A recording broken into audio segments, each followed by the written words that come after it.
ready to do life and business on your terms and truly live your big ticket life.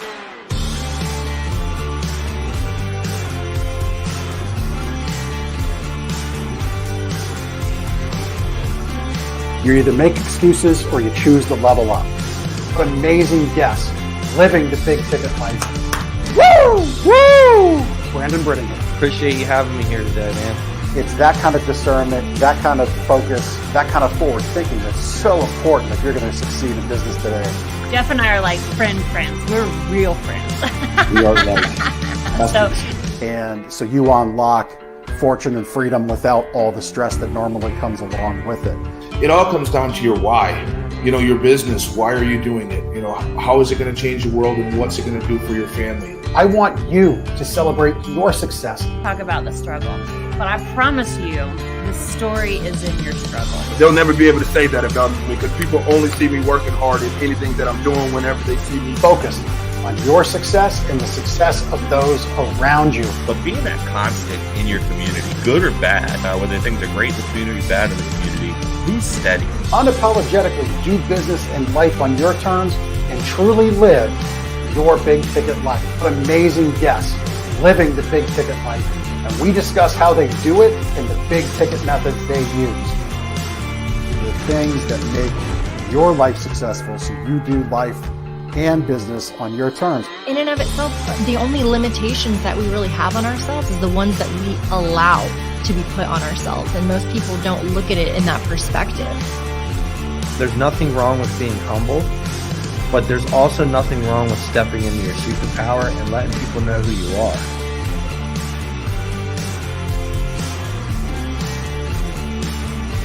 Get ready to do life and business on your terms and truly live your big ticket life.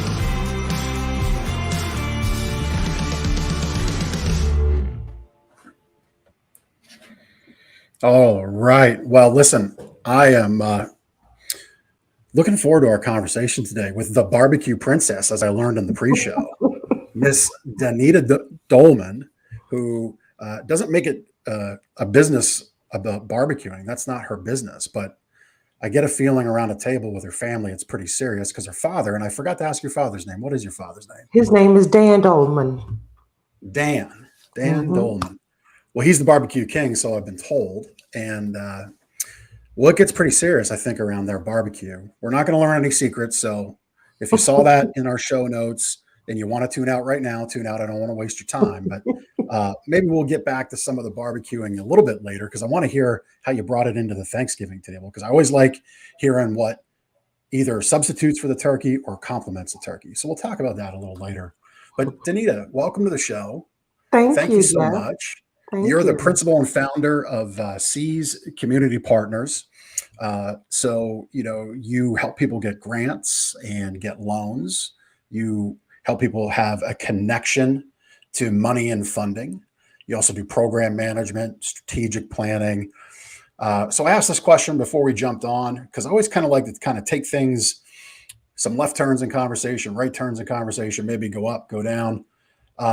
Let's dig in around the topic of money right away and where you see our young folks in school and young adults. If you had to give them a grade on financial literacy, what would you give our society just as a broad stroke, a grade of around financial literacy? It really depends on the demographics, but kind of overall, I'd probably a C at best. Yeah. Because I was talking to a friend yesterday and a 70-year-old gentleman said that his credit was bad. Like that is really no excuse for that. Right. Yeah. I mean, so financial literacy and feel free to kind of dig in. I mean, I always kind of like to put some shine on my guests in a really great way. I mean, you're a guest on my show, so we can have an in-depth conversation really on anything you want to talk about. But yeah, I see so many people. I mean, we saw this throughout COVID, right? People took loans that they thought were going to be forgiven. I know there was some confusion there. There were some programs that were meant to be forgiven, but then folks went and maybe spent it the wrong way. So that got some folks in trouble. And then there was outright fraud, but we don't need to go down that road. We all know I was personally caught up in that in that first round of funding, that when all the big companies gobbled up all the loan packages because the banks realized, gee whiz, it's not really all that much of a time difference for little old Jeff and his business versus a big business, and we make more money with the big business, so let's plug it all up that way. But returning to financial literacy, I mean, I see this, maybe I'll spin it off this way to you. So I learned as of recent, D1 colleges give no credit on your high school transcript for having credits related to financial literacy. None. So is it any surprise that, and it's really not a focus in college either, unless it's like your major. But is it any surprise that when you have athletes who go through college and get a big contract in professional sports, is it any surprise that when they retire, we often hear these sad stories of, squandering that wealth, losing that opportunity? I think it's really sad that that happens.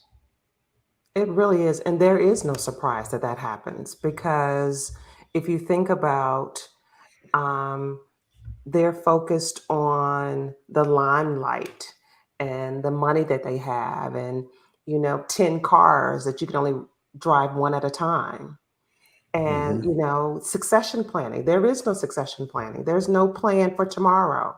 We're just balling out of control today, and they're not listening, or may not have the financial advisor. And Hmm. so 10 years from now, they're working at Walmart, Yeah. um, as a cashier. So no shade to that, but you go from millions to $18 an hour. Yeah. Yeah. That's a pretty sad turn of events. I actually have a connection of mine right now. He's in another peer-to-peer mastermind group called Apex. Colton, he's actually helping out. And this is public. He's got a public profile, so I'm not sharing anything that I shouldn't share. But he's actually helping out Delonte West right now. And I'm not a big basketball fan, but Delonte West played for the Mavericks, Dallas Mavericks, and Oh yeah. ran up against some addiction issues, and his career ended as a result. But he's actually helping him get back on the road to recovery, and it's you're right. I mean, we see these sad trends, and I think it really does start at a well. It starts at home. If your parents Hmm. aren't financially literate, a lot of our parents were told work hard, the company will take care of you, pull your bootstraps up, all that good stuff, right? Like we're told that, and for some folks, maybe they just don't have straps, so it's hard to pull up on those. Um, but we're told that as children, and we see that, and we see mom and dad, mom working hard, whatever it might be, but we just don't get the behind the scenes. And I know my parents didn't have the behind the scenes. They didn't have financial literacy. So you wrote a course on financial literacy. What were some of the biggest successes, or a program, I think it was, you said? What are Yes. some of the biggest successes and things you learned, and success stories from that time? And then we'll dig into what C's Community Partners does. Sure. So that particular program, I work with a nonprofit organization, and it was 18 to 21-year-olds.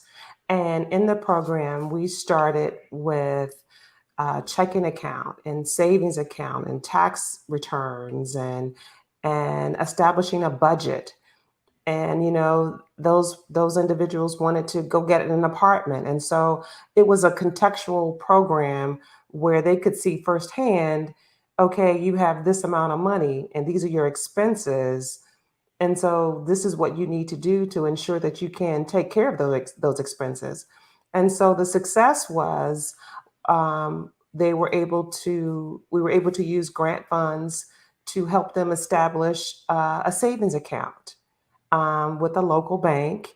And so that was really good and really fulfilling. And um, just seeing, to measure the success of the program, we kind of had a pre-test and then a post-test to see everybody do well on the post-test, to kind of measure that the information that we provided was retained, and just to see the individuals excited about starting their lives with their seed money. So that was fun.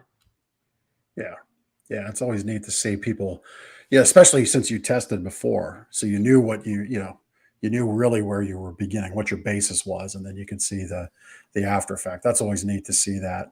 Um, I know locally, our school, our superintendent, he was one of these people that worked his way up from teacher to principal to assistant administrator, and now he's got the big seat, and he's somebody that I went to high school with, so I've known him a long time. And one of the things he put in was a financial literacy credit to get a high school diploma in our school district, which hadn't existed before.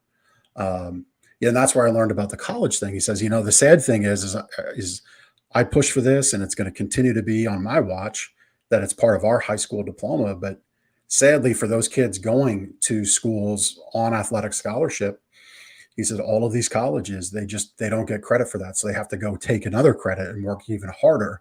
But be that as it may, the likelihood of these students becoming a professional athlete, is unlikely, just statistically. There's only 32 professional quarterbacks in the league each year, right? Right.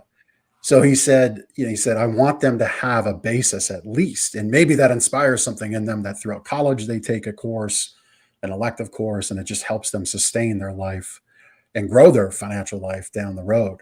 So let's move on. What do you do? So C's Community Partners. Tell us about that. Is there an acronym there within C's, or what's that? Tell us what you do there. It is. And so the color of the logo are shades of a C. And so it's my children's name, Shauna Oh, Elizabeth nice. and Shane Anthony, transpose. And so I love the beach. And so hence that's the whole brand behind that. Very good. I like that. I like when people get to bring family into their business each day. And Yeah. you got these little visual reminders of why you're doing it and what the drive is all for, right? Absolutely. Absolutely. And my shirt. Yeah. So you help people get grants. Yes. So let's kind of set the table for anybody listening and watching about, how do grants work?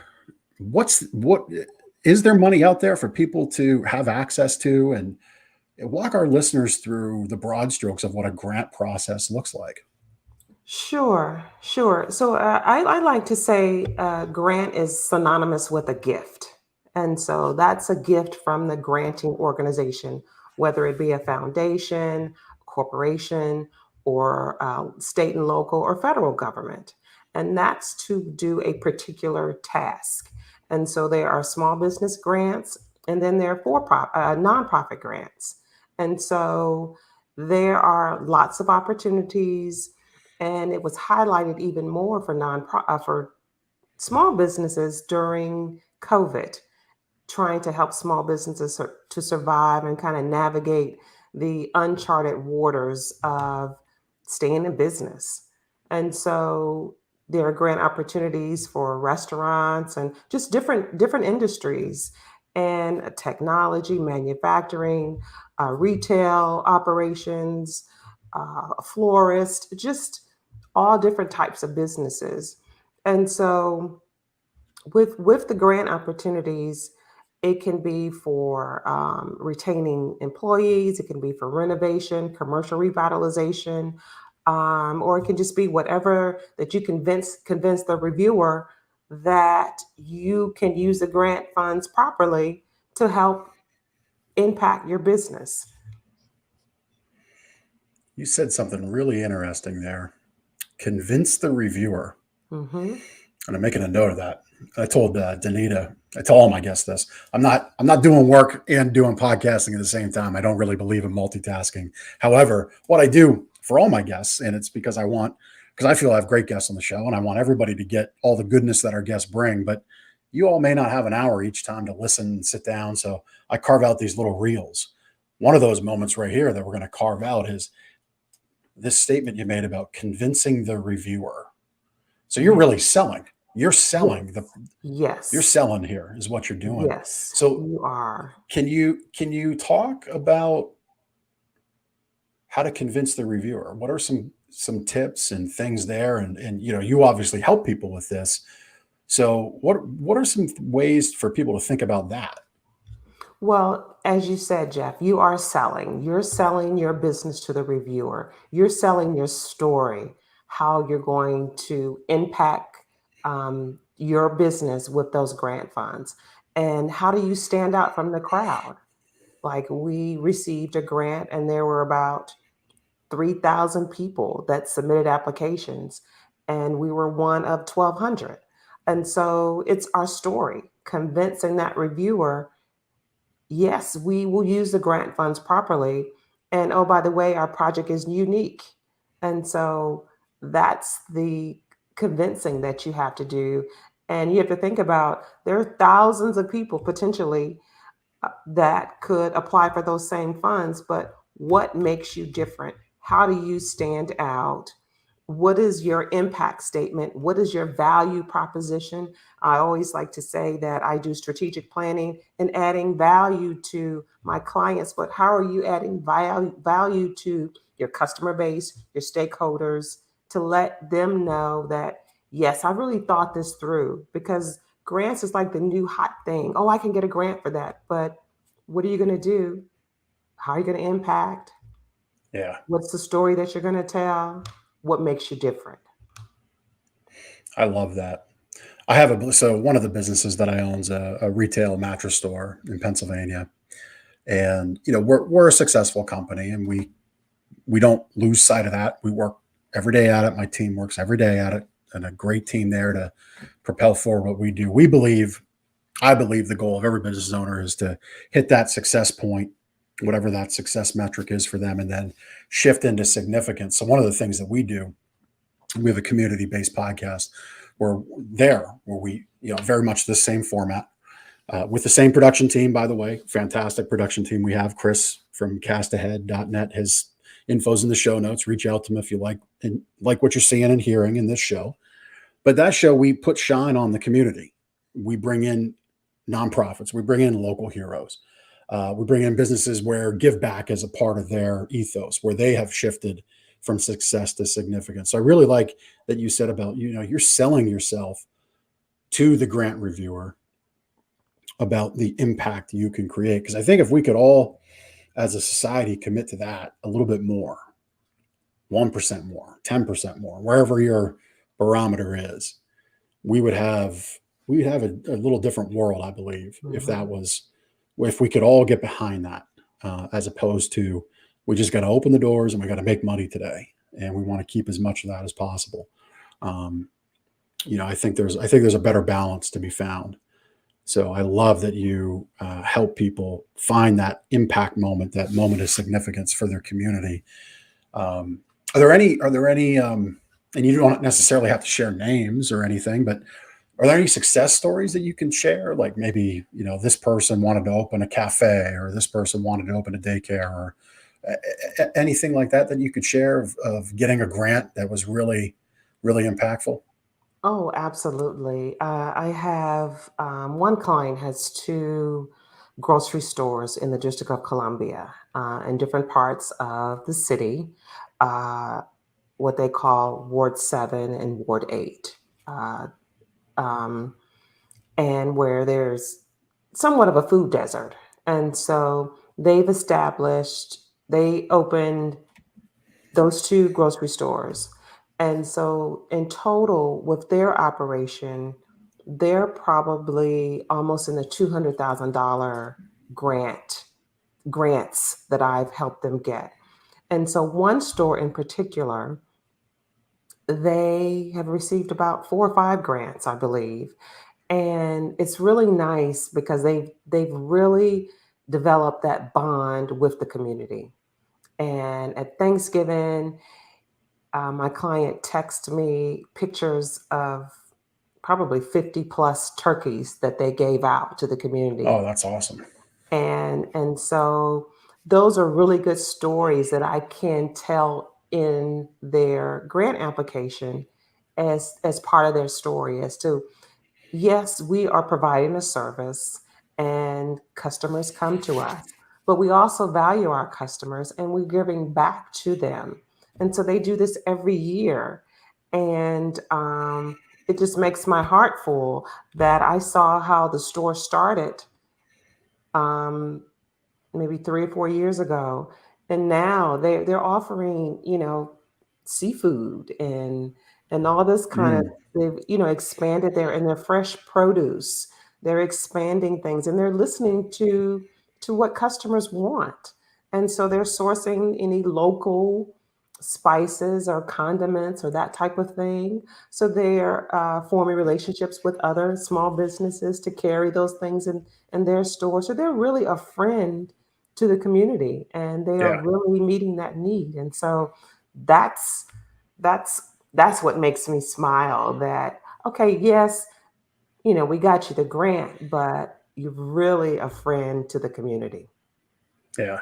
Yeah. I mean, there's a lot there that you just shared. And I think, you used a term that I'm familiar with because locally in the city that we do business in the retail store, uh, in the downtown area, we have a food desert. So I know what that is. But for our listeners, you know, we most may not even know what that is. So explain what a food desert is for our listeners. Sure. In that particular community, there are limited grocery options, and they have to travel far to get quality grocery items. And so this store has been able to, actually, when they purchased it, it was a liquor store.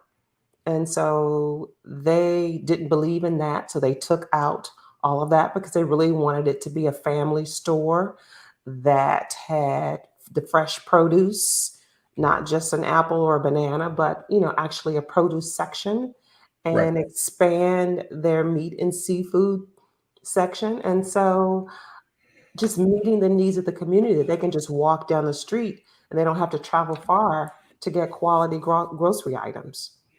Yeah.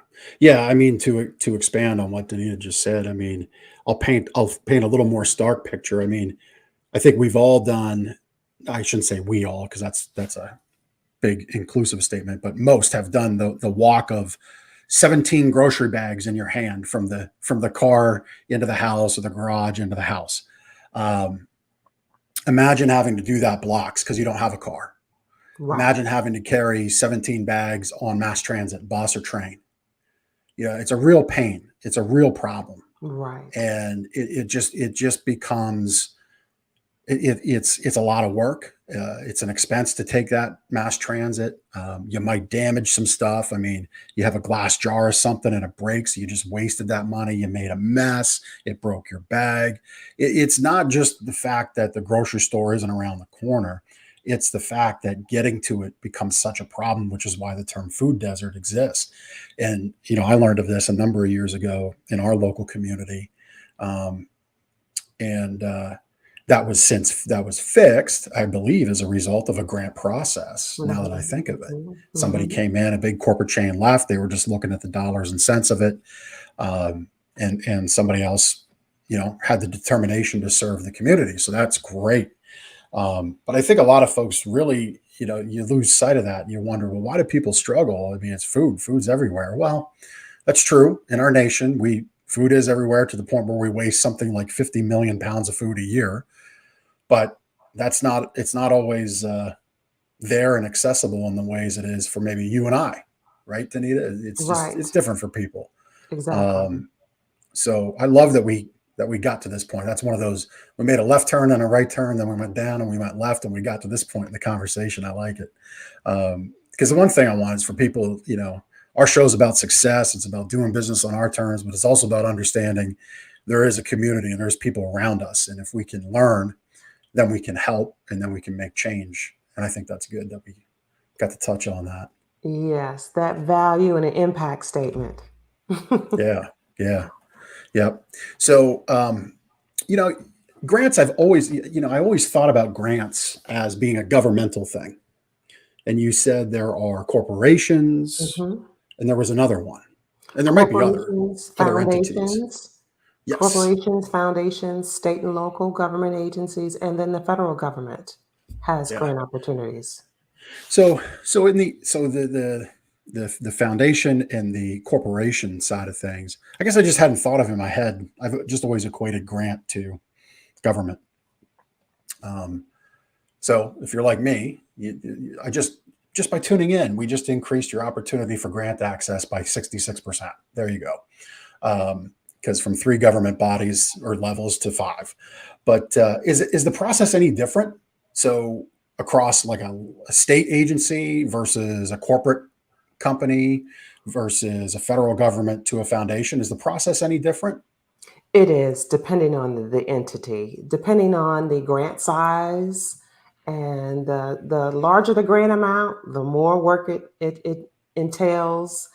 There more that story that you have to convince the reviewer that you are a good candidate to be awarded. So yes, it's the story can go from small to extra large and supersized on steroids. Right, right. And I guess your role with what you do is you're kind of consulting. You're creating that pitch. Is that right? Yes, yes, yes. We are creating the pitch. We interview our clients to find out exactly what they're doing. And then we go back in the lab, so to speak, and come out with our superpower and create that super story to, get the attention of the reviewers. Yeah, yeah. I got to tell you, this is a moment where I get to plug the fact that we not only do this show as a podcast, so you might be checking it out on audio. You really should check it out on video. And just while I'm quickly thinking of it, if you get any value from any of my shows, I'd love a review. It really helps the show. That was like the coldest moment to throw that in there, but I figured on this pause of talking about logistics of our show, I may as well do it. But I brought this up because you should check out the video, this episode 50. Because when Danita's talking about helping her clients, I mean, you can tell the passion comes through because you just like, you light up. And I notice that often with my guests at certain points. Like you can tell when we've kind of hit that zone, hit that groove of where their sweet spot is and in what they do in helping the people that they serve. So it's really cool. I just wanted to point that out. Thank you. Yeah, you're welcome. And it's just, and your smile and the way you light up, it's the opportunity for me to shamelessly say, hey, watch the video too. Right? Like get the audio, get the video, do it all, do a review. See my great guests who just light up when they really shine on what they do well. So beyond the money, so there's a whole process to the grants, and to work with Danita, we've got her information, contact info in the show notes, wherever you're watching or listening. So you can always reach out. But beyond grants, let's talk about loans, and then I want to talk about the other things you do. Okay. And we got to hit the barbecue up. Okay. But then I also noticed you're currently working on a multi-platform tool to confront childhood obesity. Yes. So maybe we'll wrap up there on that high note, because there was that light again. Okay. Kind of lit up a little bit. But let's talk about the loans and then the things you do. Okay. So let's talk about getting loans for businesses. Okay. Well, one of the things particularly was highlighted with COVID-19 is to qualify for the different loans. Everybody and their grandma had a loan opportunity out. And one of the things that as we were assisting clients prepare loan packages is they were not able to put together just basic governing documents like financial statements. And so, and to ensure that, they were in compliance with the IRS and the state and local, just kind of some of those basic things. And we saw a lot of businesses weren't able to qualify for those. And so whether it's a grant or a loan, you just have to make sure that your business is in compliance and that you can produce those attachments, because the grant and the loan want to see the financial health of your business. Yeah. I equate what you just said there. There's the old adage of when's the best time to plant the tree, 20 years ago, and the next best time is today. Exactly. With what you just shared about the financial preparedness of really anything, whether that's going to get a loan, a grant, maybe applying for a business credit card, understanding, okay, it's September, am I going to have a big tax liability come the next filing year or not, having that on hand and having it up to date, maybe not by the week, but, quarterly at a minimum, monthly is Absolutely. better. Um, that is so critical to unlocking opportunity. Like I'll Absolutely. share, I'll share now. There's an SBA program that will give you 30% of gross revenue up to $150,000. Um, you need to have a 700 personal credit score or better. It funds quick, like in 2 weeks. Needs to be used like for business expense, business growth. 10-year term, and it's like 3 points over prime. I think maybe 3.375. Don't quote me on that. But like an amazing program that can give you quick access to a tremendous amount of money, up to $150,000, in like funding in 2 weeks' time. But you only get that by planting that credit tree and having a good credit score. There's Absolutely. not, yeah. I mean, you this doesn't absolve the need to have good financial documents and clean books, so to say, but you don't have to show a lot of those for that product. So these products are out there. They I think are. if we could, shift gears into what else you do with this statement, like all the money in the world is out there. That's a statement I think we could agree on because Yes. we just keep printing it. I Yes. mean, we can, we're not going to get into the debate on the policy of that, but the reality is we just print money. That's what our government does. So the money's out there. Now, the cost at which it's out there, really a whole other multitude of shows to get into that. So all the money's out there you need, but it is having the tools like you've shared about financial preparedness, having your books in order, having your compliance in order, credit score in place, being up to date on your taxes. All of that's so, so important. It sure is. It Yeah. sure is. And then you can, once you got that, you really do have a lot of opportunity to tap into all that money that's out there because it is out there. Before we leave this part, one thing that I'm seeing that some of the peers in my groups are talking about is, a lot of folks took on some loans throughout COVID, EIDL loans, PPP. By and large, most people got forgiven because that was the nature of the program. Some people just took it as a very low interest loan for a tremendous term. But by and large, I think the numbers are like 95% of people had it forgiven. But there is opportunity out there if you are in a stronger financial position. And maybe this goes back to that impact in your community. I'm hearing, and you tell me if you're hearing any of this, there's some businesses that are now struggling. The economy's doing what it's doing. Economy's cyclical. Some people are up right now. Some people are down right now. It all depends on the story and the person. But I'm hearing some folks that took EIDL loans are struggling, and others are saying, you know what? If you're willing to take on a partner, I can come in, I can help maybe right the ship, help scale up the business, and I can cover that EIDL payment. So kind of like an arbitrage opportunity. And then as the business gets more solvent, that person either remains or there's a little bit of a payout. Are you hearing any kind of opportunity plays like that? No, no. My clients that did receive those loans, they're doing pretty good because Yeah, they use the money wisely to help them perhaps that's good. pivot or expand or everybody's still in business and you know it propelled them to do other things and one of the things that we helped clients do is perhaps develop a pivot strategy like okay Right.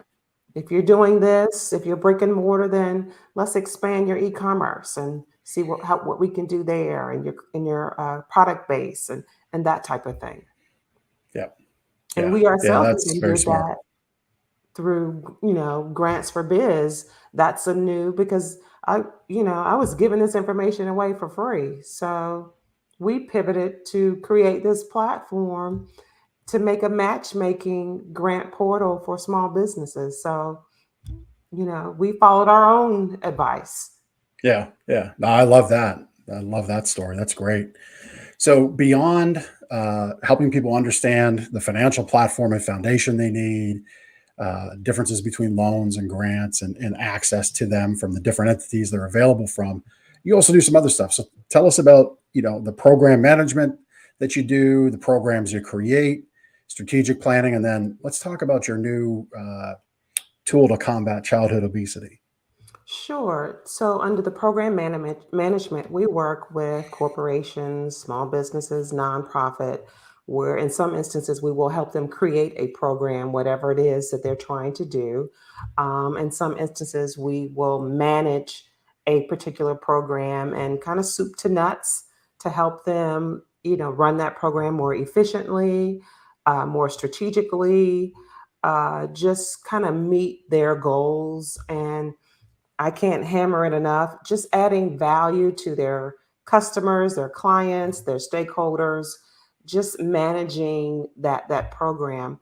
In terms of strategic planning, we do a lot of evaluating where we evaluate the health of a business, determine where they are, what they need, where they want to go, and kind of give them a roadmap in terms of this is where you want to go, this is what you should do, and just creative and effective strategies to meet their needs.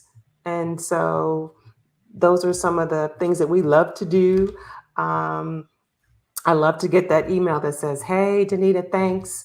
We implemented this program that you suggested, and now it's doing this, and it's impacting our business that way." So I love seeing those emails. Yeah, yeah, yeah. It's always neat to see your ideas that you give to a client get implemented, especially when you help them implement it through the management side of things. But then when it really pays off, right? I mean, we can all kind of cook these things up. That's a little teaser for the barbecue talk in a minute. But we Love can it, all love cook. it, love it. Yeah, we can all cook these things up, right? In the vacuum of, a conversation across a table, maybe at dinner. Uh, but it's got to come out from the idea mode. It's got to come out from the whiteboard or the planning sheet. And it's got to hit, the rubber's got to meet the road, so to say. And it's always nice when those things do come to fruition. It's rare. It always happens just exactly as planned out, right? There's always Mhm. some bobbing and weaving that takes place, but it's easy to see like the folks that you're helping. I mean, the story of your grocery store handing out the turkeys. I mean, that's not a cheap endeavor. I mean, that was No, probably. I mean, how much is a turkey? Turkey runs like what, $25 at at least, retail? at least. Yeah, we always get the free turkey with our grocery points, so I don't know. I'm out of the loop on grocery prices for Mhm. that reason. But anyway, I mean, so 25 times 50, that's not a small number at all, right? Right. It's $2,500 if my math, no, about 1250 if my math is right. But still, it's a big give back. So it's Yes. nice to see when those programs come into place and people can execute on them because then they can do good things like helping their people out and delivering value. You touched on that about creating an experience, creating value. And I'll get your take on this. I think selling today, really, no matter what it is kind of old school in a way. I'm really keen on this word affirm. So, with all the information at our fingertips, if you're pushing selling, I think that's the wrong way to go about things. I think anybody needs to be in a position to affirm that what you're selling, what you're offering, is the right fit for that person in front of you. What are your Absolutely. thoughts? Absolutely. Absolutely. I agree. And that story that you're selling to your reviewers, you have to make sure that you're aligned with what they're looking for. Mm, So you don't yeah, want to sell A when they're really looking for C, D, and E. So yes, I totally agree with that. yeah, 100%. I actually made a matchup between two people that kind of are in like the money game, the equity game, raising money game. And I kind of thought, based on independent conversations with both of them, that one was looking to buy and one was looking to sell, essentially, right? Well, it turns out they were both looking to sell. Mm-hmm. So the meeting they had didn't go all that well because I don't know how the miscommunication happened. I felt I listened very intently and understood what each's goals were, and maybe I did, but maybe in the interim, because it was about a month later they met up, maybe their goals changed in that month time pretty quick for the kinds of company they are. But yeah, they both got to the table and both had that agenda of sell. Well, that ain't going to work. I mean, unless you both team up and go sell somebody else something. Right. Right. So yeah, understanding that you're that fit. And I think, it's obvious that you're very good at finding that point of affirmation that what your clients are doing is a match Right. to corporation, to what the government directive is to hand out these funds. Because it's got to be that, especially on the governmental side, right? Absolutely. I would imagine the governmental side's a little more cut and dry than the corporate side or foundation side. It's the same. It's the Okay. same kind of storytelling. And what we do is we're honest with our clients. You're not going to get this grant. You're not qualified. If you can't convince me, then I can't convince the reviewer. Mm. So if I can't come up with a creative story, a compelling story, then I will say, I don't think this is a good fit for you. So and again, I don't want you to, especially in this example, I wouldn't want you to name any names, but like, what would be a scenario where that happens?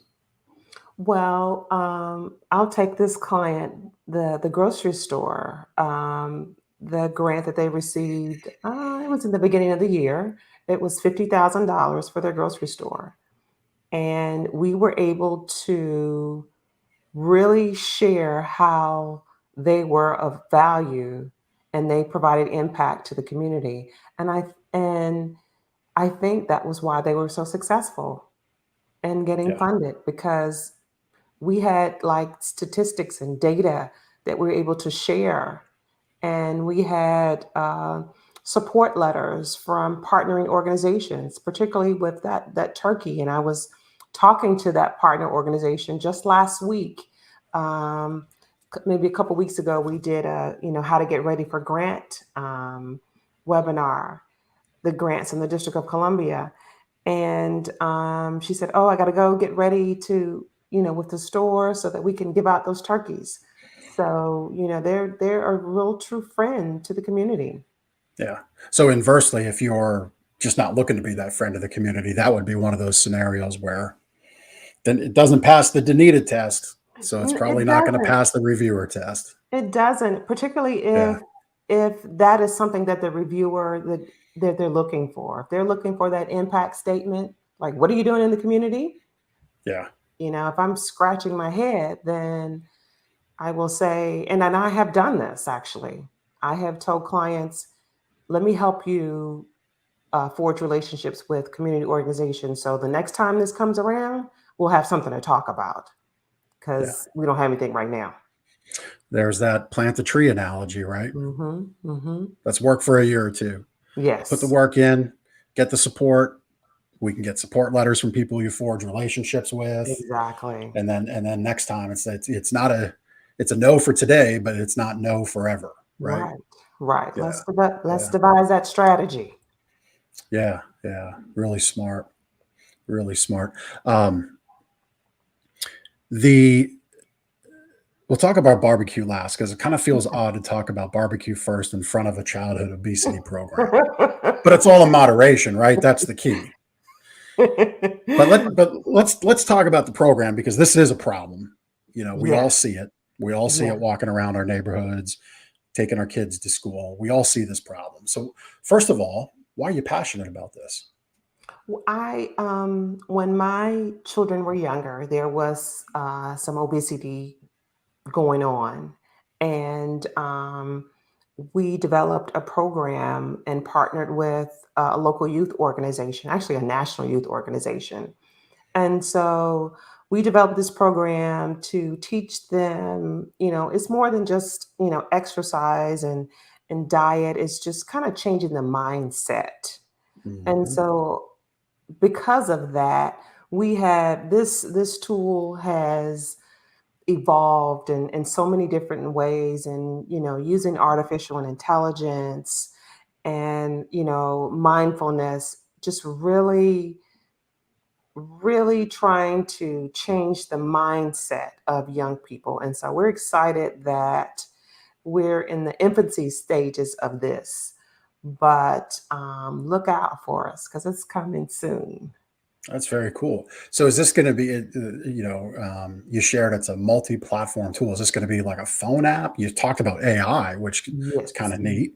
Yes. So it's gonna on all the mobile devices, on the website. It's, I can't say but so much because that's our secret Right, sauce, right, right, right. but it's I'm it's trying. it's gonna I'm be trying to warm up for the secret reveals for the barbecue. That's what I'm trying to warm up so for, but I don't I think it's going to can't happen. yeah, I can't, tell our secret sauce, but it's gonna be awesome. Yeah, that's cool. I mean, so a personal experience. You said, I don't want this for my children, so let's change it. And then you Yes, probably took some experience and the tools you use there, and then absolutely. you said, you're walking and you're talking, you're doing both. Yes. Um, you talk about helping people create impact. You saw it in your own family, and now you're taking it out to the community, to Yeah. to all kids, which is really great. Um, you talk about the mindset 100%. You can obviously see I'm not getting any calls for fitness pinup calendars, that's for sure. And about a week ago, see, another reason to watch the video. Um, but you can watch the video and test if I'm getting those calls or not. But anyway, uh, about a week or two ago, I heard somebody say something just off the cuff in relation to about eating and eating habits. And they said, I eat when I'm hungry, not 3 times a day. We're programmed for breakfast, lunch, and dinner. And I found myself eating breakfast, lunch, and dinner, even though I wasn't hungry. So I decided to test my body to see when I was really hungry. And, it was just a different way to talk about intermittent fasting, Hmm. Hmm. right? Which I'm not trying to dispense health advice here. We're not going to go too much deeper, but that is one of those things that really does change the mind. It's a different Hmm. tweak on the dial, so to Absolutely. say. And Absolutely. that's really made me think. It's helped me do better in these last 10 days or so. So, Hmm. but you're right. It is all mindset, which is very, very important. Kind of goes back to the money conversation. If you don't understand money, if you don't think about money using your mind and think about it as a tool, it's going to be this big mysterious thing to you. Hmm. So, all right. So we've teased it enough. The princess of barbecue, the father, the daughter of the father of barbecue. So ribs are your thing. Ribs. Yes. Boston butt. Okay. Anything else? Slow cook. Um, Hamburgers. I'm a self-proclaimed chef, so I can All grill right. anything. You But can grill anything, and you'll challenge anybody to come take your crown. Is that right? absolutely, absolutely. I will stand up next to you, Jeff, and 5 of your friends. I will tap out on that. You're gonna think this is sacrilege, but I'm a busy. We're all busy people, right? That's kind of a cop out statement. We all have the same amount of time, but I am busy, and there are things I'm focused on throughout the day. Smoking is one of those things I've never gotten into. I do a lot of Blackstone cooking at my campsite. I love that Okay. because it's super super simple. Um, so I enjoy that. But the smoking thing I've never gotten into just because it seems like a lot of time to me. You got to monitor it. There's a lot of prep. So Hmm. the thing that I do that you might like just reach out and smack me through the screen for is I'll take a pork butt and I put it in the crock pot for 24 hours on low. And it doesn't have the smoky flavor, I'll say that. But I will tell you it's pretty good. That's okay. I thought you were going to say that you boil it first and then put it on the grill. I was getting nervous. So the crock pot is fine. especially in the DC area, they boil ribs, and I'm just like, if I Boil told my dad ribs. that, I would get disowned. To cut What? down on the time. But that's like rubber, then, isn't it? Mhm. Denise like, I have no comment on this. It is not my way, and I'm not even going to acknowledge such a thing. So just before we wrap up, because I always like hearing about how family gets together. Your father's passionate about barbecue because it brings his family together, which is awesome to hear. So your Thanksgiving table, you said you had barbecue at Thanksgiving. Oh yes. So did you still have turkey, or was it just some other barbecue items? So we had turkey because my mother insisted on having a turkey, and we had baby back and regular ribs, Boston butt. We had barbecue slaw to go on the ribs, and then the other traditional kind of Thanksgiving food. So yes, very good. Yes. So that's a meal. I mean, you're just like, all right, first round is this, second round is that, pretty much. third round, yeah. Pretty much. And then my dad, and I wear my princess crown proudly because he got me a custom barrel grill made for me, and so we use that. So yes, I will, plie for my princess crown. I love it. One last question on Thanksgiving. Did you have stuffing? We had dressing. Okay, so I think I know the answer to that. So you put the dressing in the pan. Yes. You don't put anything inside the bird. No. That doesn't go in the Doleman house. No, it doesn't, because the pan turns into pans, plural. Got you. Got it. All right. Well, listen, this has been just a lot of fun. We didn't even get into your pedigree. I mean, you have been around the block on developing your skill from a degree standpoint, education standpoint, practical application standpoint. It's all on our show notes. I wanted everybody to get to know you. You obviously, again, if you're listening to this, please check out the video. It's right on the YouTube channel. It's in the link where you're checking this out on the podcast. I mean it. My guests, when they get in their zone and they get in their groove, they light up. And that's how you can affirm. That's how you know somebody is really into what they do and delivers on the value that they bring to their people. And Danita shared it here. You could tell, talking about the handful of examples she gave, that it's all real and she's creating that impact. So getting to know somebody like Danita can be real valuable in your life because she can help you get on the right road. We've been flashing your information on the screen. We have it in our show notes, but just for people who are diehard podcast audio purists, how do people get a hold of you so they can hear it? seedspartners.com, grantsforbiz.com, and hit us up. We're there. We're here to help.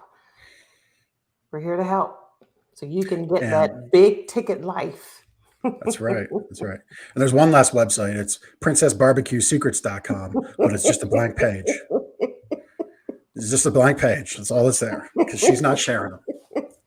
But if you hook up with her on seedspartners.com and grantsforbiz.com, she'll get you on the road for these grants, for these loans, and help you with project management, other planning, other consulting. And I get the feeling she'll be able to feel if she can help you, and you'll have a great time working together. Danita, this has been a joy.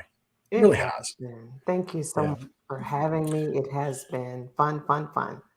Yeah. Well, thank you. Thanks for being a great guest. And we'll see everybody else next week on The Big Ticket Life. Take care.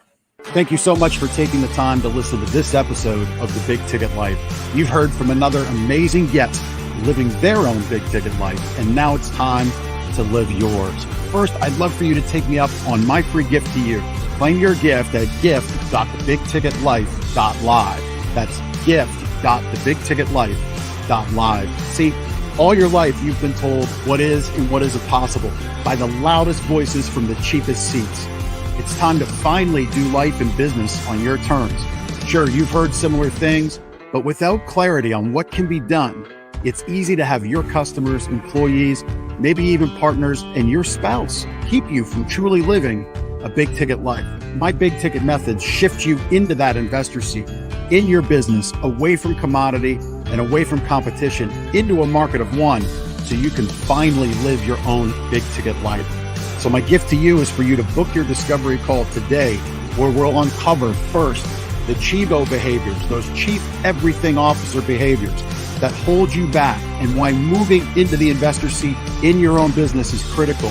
2, we'll uncover the premium position that's up for grabs right now in your market that you're missing out on. And 3, which big ticket methodologies are just waiting to be dropped into your business to explode your sales and profits.